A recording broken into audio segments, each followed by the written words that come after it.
네, 오늘 하나님께서 우리에게 주시는 말씀은 마태복음 9장 14절로 17절 말씀입니다.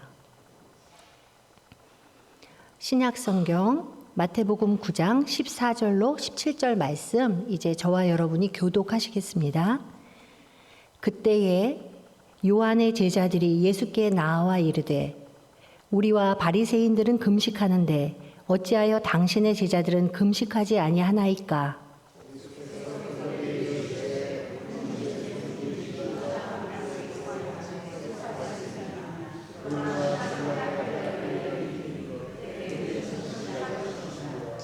생배 조각을 낡은 옷에 붙이는 자가 없나니 이는 기운 것이 다 그 옷을 당겨 헤어짐이 더하게 됨이요. 함께 읽습니다. 새 포도주를 낡은 가죽 부대에 넣지 아니하나니 그렇게 하면 부대가 터져 포도주도 쏟아지고 부대도 버리게 됨이라. 새 포도주는 새 부대에 넣어야 둘이 다 보전되느니라. 아멘. 안경을 썼더니 너무나 낯섭니다. 네. 영성학자들이 영성의 가장 중요한 부분으로 얘기하는 단어가 있는데 놀라움, 또 감탄, 경이로움 이런 단어들입니다. 지난주 목요일부터 이제 키즈맘 스쿨이 시작되었습니다. 봄학기 키즈맘 스쿨의 첫 주 개강을 축하하면서 우리 아이들에게 이제 맛있는 케이크를 준비했어요. 그리고 앞에 촛불을 켜고 아이들이 함께 앞으로 나오는 순서가 있었습니다. 그때 우리 아이들의 표정이 어떠했을지 여러분 상상이 되시나요? 네, 반짝이는 눈과 우와 감탄하면서 서로 그 촛불 가까이에 오려고 모여드는 그런 모습이 여러분 상상이 되실 것입니다. 근데 이런 촛불 하나에 감탄하고 놀라워하고 경이로워하는 모습이 우리 어른들에게는 좀 없지요. 혹시 있으신가요? 집에 갔는데 남편이 케이크를 하나 딱 사서 초를 켜주면 이렇게 막 우와 하면서 안 그러죠? 이 케이크 얼마야?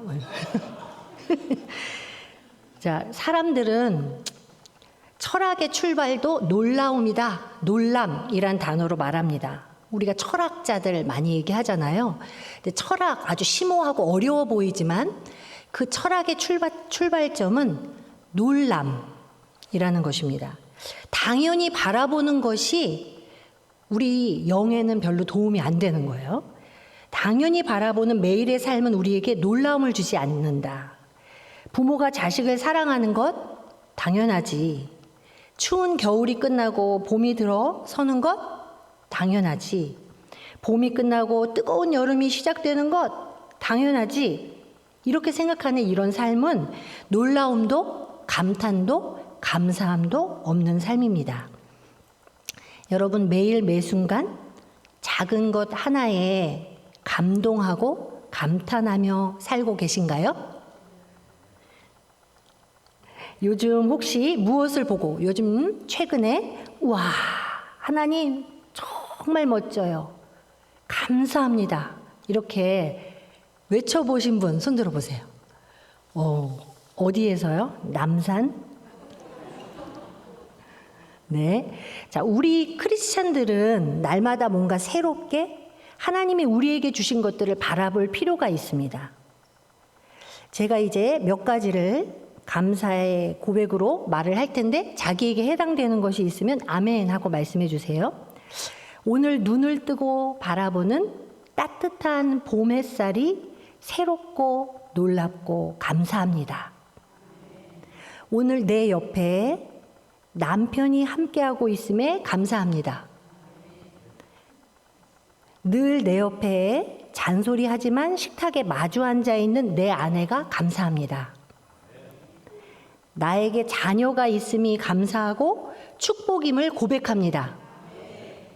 나와 함께 기도해주고 주의 이름으로 만나고 사귀는 자 옆에 분 앞에 분 쳐다보실까요?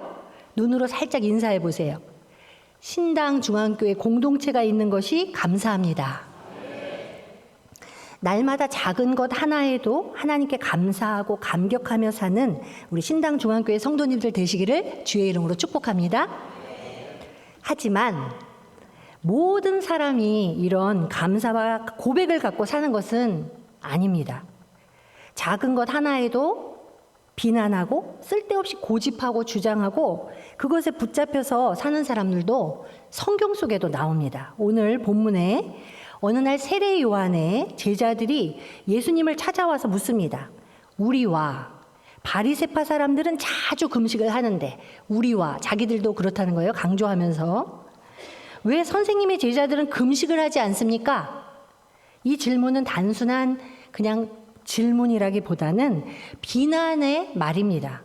금식을 하지 않는 예수님의 제자들은 경건한 사람이 아니지 않냐라는 공격입니다. 물론 금식은 그때에도 그렇고 지금에도 경건 훈련에 매우 중요한 부분입니다. 금식을 하는 것은 때로 우리의 묶인 것들을 그런 결박을 푸는 열쇠가 되기도 합니다. 그러나 문제는 금식을 한다고 해서 그 자체를 절대시하고 그 척도를 가지고 다른 사람을 함부로 판단하거나 나는 금식을 하는데 너는 쯧쯧쯧 그것으로 교만하게 되는 것, 이 지금 오늘의 이 유대인들과 바리새인들 그들의 그 문제점이었습니다. 금식은 열심히 하지만 자기 욕심에서 벗어나지 못하는 이들도 많이 있고 기도는 열심히 하지만 오만한 사람도 있고 자선을 베풀지만 늘 자기 만족에 빠져 사는 이들도 있습니다. 이사야는 서로 다투고 싸우면서 서로 불평하면서 금식하는 행태를 신랄하게 비판했습니다. 그러면서 하나님이 기뻐하는 금식이 무엇인지 우리에게 분명히 말씀해 주셨습니다. 이사야 58장 6절 말씀을 함께 읽어보겠습니다. 내가 기뻐하는 금식은 흉악의 결박을 풀어주며 멍에의 줄을 끌어주며 압제에 당하는 자를 자유하게 하며 모든 멍에를 꺾는 것이 아니겠느냐. 이것이 금식이라는 거예요. 본문에서 예수님은 왜 금식하지 않느냐라는 그런 질문에 바로 대답을 하시지 않고 비유로서 설명해 주십니다. 혼인잔치에 온 손님들은 신랑이 자기들과 함께 있을 때는 슬퍼하지 않는다라고 하십니다. 신랑 되신 우리 예수님, 우리 주님이 계신 곳에는 사람들이 죽은 자가 어떻게 됐죠? 살아나고 병든 자가 치유를 받는 경험이 일어났습니다. 예수님이 함께 계신 곳에서는 죄인들과 소외된 자들이 다 환영받고 환대받고 화해와 일치가 일어나는 기쁨의 말씀잔치가 모두에게 벌어졌습니다. 그러므로 예수님, 즉 신랑 되신 우리 예수님이 함께하는 혼인잔치를 경험하고 있는 이 제자들, 오늘 이 질문을 당하고 있는 이 제자들은 금식할 이유가 있다 없다? 없다라고 예수님께서 말씀하시는 겁니다. 예수님을 믿고 예수님의 영이신 성령님을 내 안에 모시고 사는 그리스도인들은 늘 기쁨이 넘칩니다.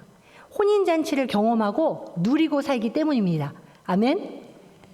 옛날 유대사회에서 결혼 예식은 며칠 동안 벌어졌을까요? 7일 동안 지속됐다고 합니다. 너무 힘들었을 것 같아요. 이 준비하시는 분들이 7일 동안 결혼식, 하루 결혼식 해도 보니까 어른들이 너무나 지쳐서 몇 시간 후에는 그날은 식사도 하루 종일 못했다 하시고 이렇게 지쳐 있는데 7일 동안이나 계속됐던 이런 유대사회의 혼인식은 굉장히 중요한 예식 중에 하나였어요. 그런데 이 결혼 예식에 참여해서 잔치의 흥을 돋구는 친구들이 다 초대됩니다. 들러리로. 그리고 신랑과 함께 그들은 함께 그 7일 동안 모든 것에 함께 기뻐하는데 이때 혹시 금식이 선포된 기간이라도 그 혼인식에 참여한 그 모든 들러리들은 절대로 금식을 하지 않는 것이 그 당시의 일반적인 관례였다고 합니다. 잔치집에 가서 금식한다고 하면서 얼굴을 찌푸리고 앉아있는 것은 혼인집에 대한 예의가 아니죠. 예. 그러므로 주님은 혼인집 이 온 손님들이 잔치 자리에 있을 때에는 절대 슬퍼할 수 없다라고 말씀하시는 겁니다. 예수님을 믿는 우리 그리스도인들에게는 소소한 하루하루가 소중하고 감사하고 감격이 있습니다. 신랑 되신 예수님의 생명력으로 매일 기쁘게 삽니다. 어떤 삶의 역경조차도 우리의 기쁨을 앗아갈 수 없습니다. 우리는 주 안에서 기뻐하고 주 안에서 행복합니다. 나를 구원하신 예수님, 신랑 되신 예수님의 영이 나와 함께 하시기 때문입니다.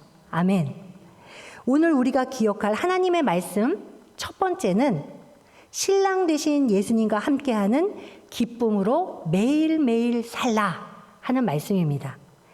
찬송가 95장을 여러분 아시나요? 찬송가 95장의 가사의 1절을 제가 읽어보니 정말 이런 기쁨이 묻어나 있는 거예요. 나의 기쁨, 나의 소망 되시며 나의 생명이 되신 주, 밤낮 불러서 찬송을 드려도 늘 아쉬운 마음 가득하다. 예, 다 이 기쁨을 표현하지 못한다. 네, 우리가 이 주님의 기쁨, 예수님의 오늘 말씀처럼 신랑 되신 예수님과 함께하는 기쁨으로 살겠습니다.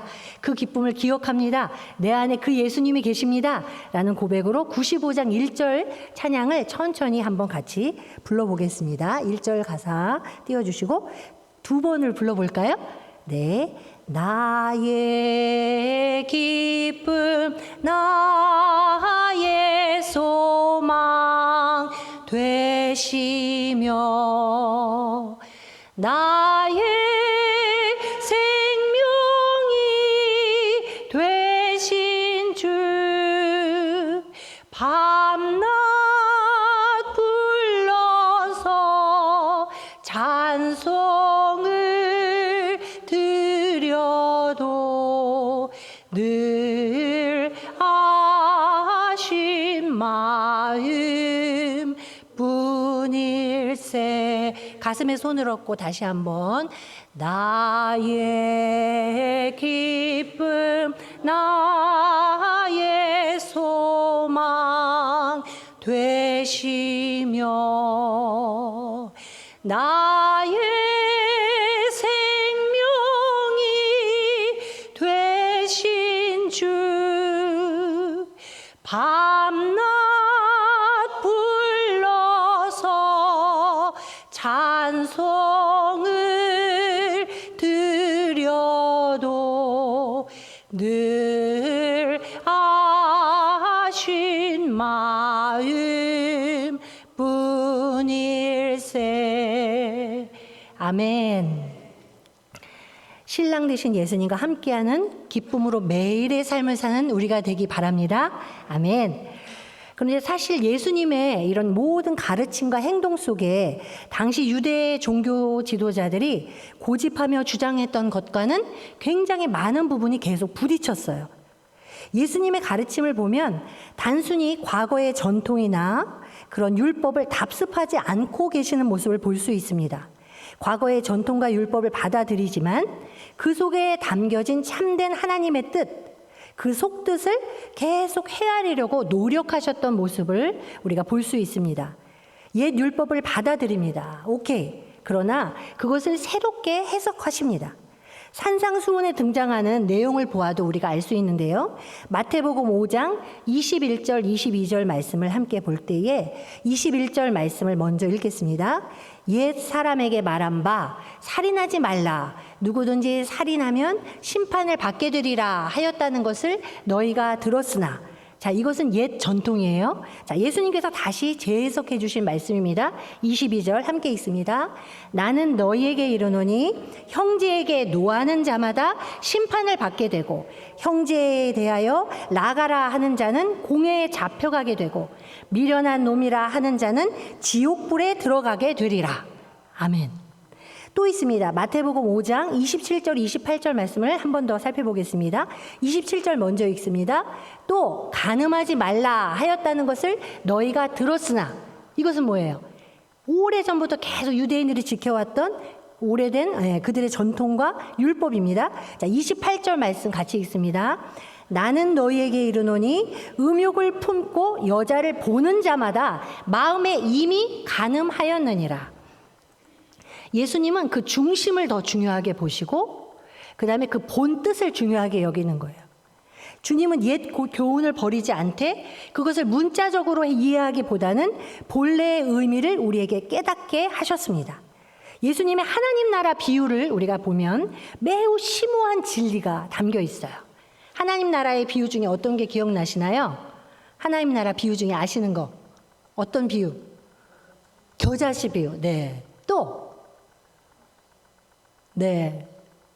어떤 비유요? 바늘기, 낙타가 바늘기로 들어가는, 네. 이렇게 우리가 살펴보면 재미있는 표현이지만 또 되새기고 생각해 볼수록, 이야, 무릎을 치면서 정말 그러네. 라는 그런 깨달음을 주는 그런 비유의 말씀이 참 많습니다.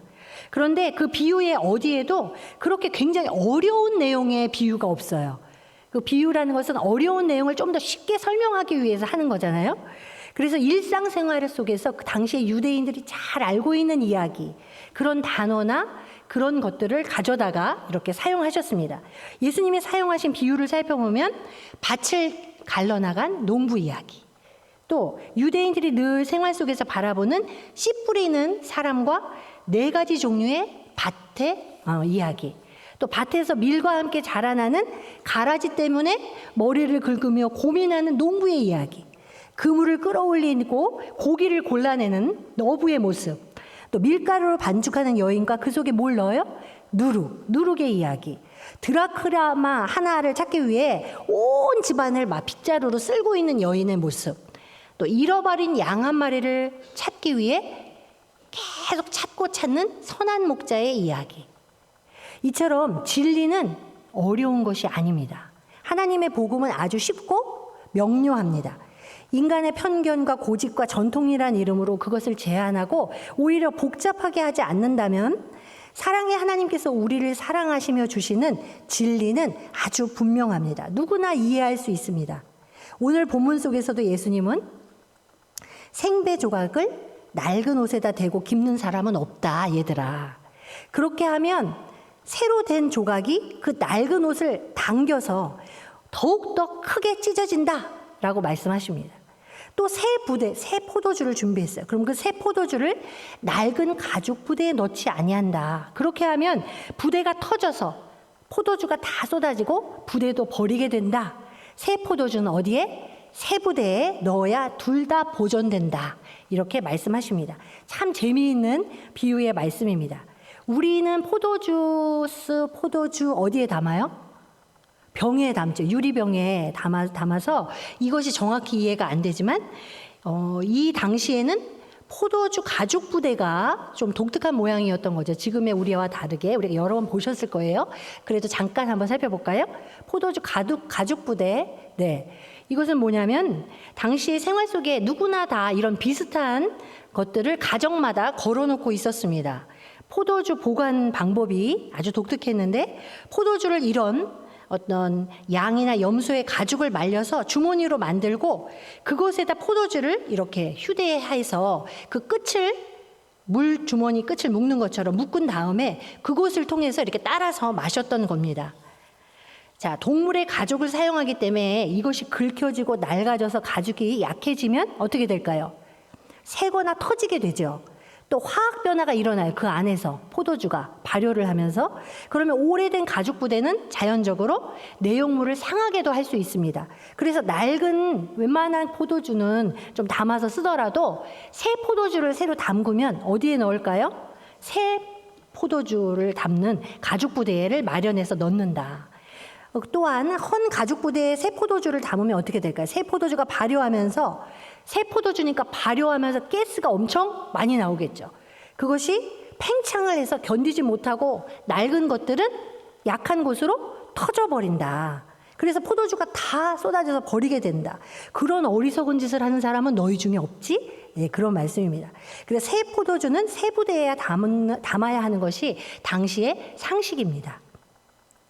예수님은 이 포도주 가죽 부대의 비유를 설명하시면서 이 가죽 부대, 헌 가죽 부대는 바로 새롭게 되지 못하고 있는 바리새인과 종교 지도자들이다라고 지적하십니다.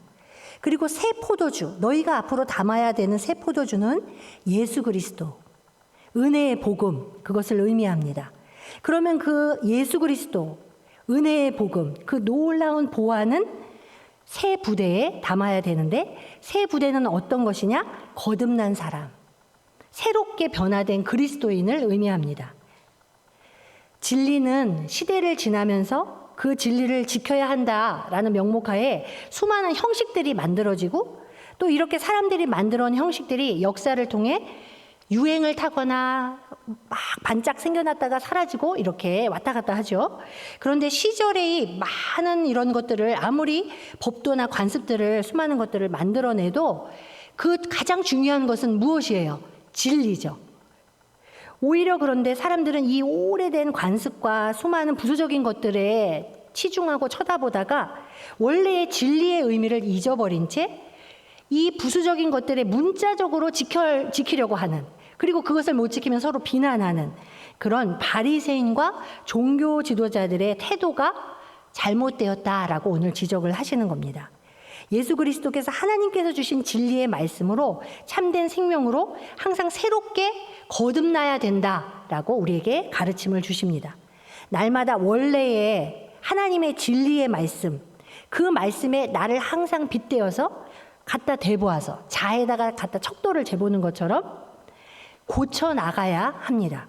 이것이 바로 참된 종교개혁입니다. 그래서 종교개혁은 예전에 한 번만 일어나는 것이 아니라 우리의 삶 속에서 날마다 일어나야 되는 것이에요. 무엇이 우리의 척도가 되어서 하나님의 말씀, 진리에 빗대어서 나의 모든 삶을 점검하고 우리의 교회 공동체를 점검해 가야 합니다.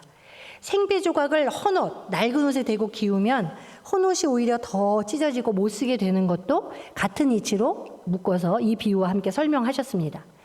도래하는, 앞으로 다가오는 하나님 나라의 기쁨 속에서 살아가는 그리스도인은 당시에 유대인들이 지키던 율법이 몇 개 있었냐면 613개 있었답니다. 그 규정을 기억도 못할 것 같아요. 네. 그 속박 속에 갇혀있는 많은 사람들에게 예수님께서는 원래의 진리로 돌아가야 된다. 하나님 사랑, 이웃 사랑. 너무나 하나님의 말씀은 간단하고 명료한데 그 원래의 진리에서 벗어나서 그것에 낡은 것에 묶여 살고 있는 그들을 안타까워하셨습니다.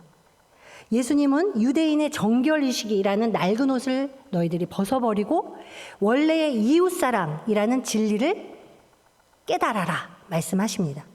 유대인들이 부정한 자로 규정하고 자기들이 묶인 틀 안에서 사람들을 비판하였던 그 모든 죄인들을 예수님은 기꺼이 만나주셨습니다. 죄인들, 세리들에게 다가가 만나주시고 사랑하시고 참된 진리를 가르쳐 주셨습니다. 그래서 바로 우리가 오늘 기억해야 되는 두 번째 하나님의 말씀은 예수 그리스도의 진리의 말씀에 비추어 날마다 새 부대를 준비해야 된다라는 말씀입니다. 새 포도주는 어디에? 새 부대에 담겨야 합니다. 참된 예수님의 생명복음, 하나님 나라로부터의 오는 참된 기쁨의 복된 소식, 이 모든 것들은 우리의 잘못된 사고방식이나 고집, 잘못된 세상의 가치관 속에 가두어서는 안 됩니다. 우리는 날마다 말씀으로 성령 안에서 진리 안에서 내 삶의 가죽부대, 나의 가치관의 가죽부대를 점검해야 합니다. 내가 입고 있는 믿음의 옷을 점검해야 합니다. 헌 가죽부대는 아닌지, 낡은 세상의 옷을 입고 있지는 않은지, 이 세대를 본받는 낡은 삶의 옷을 벗고 그리스도로 옷 입는 새로운 성도님들이 되시기 바랍니다.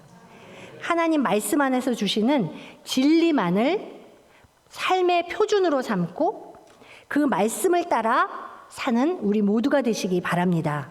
그리스도 안에서 생명력을 누리고 하나님 나라를 기쁨으로 살아내는 우리 모든 신당 중앙교회 성도님들 되시기를 주님의 이름으로 기원합니다.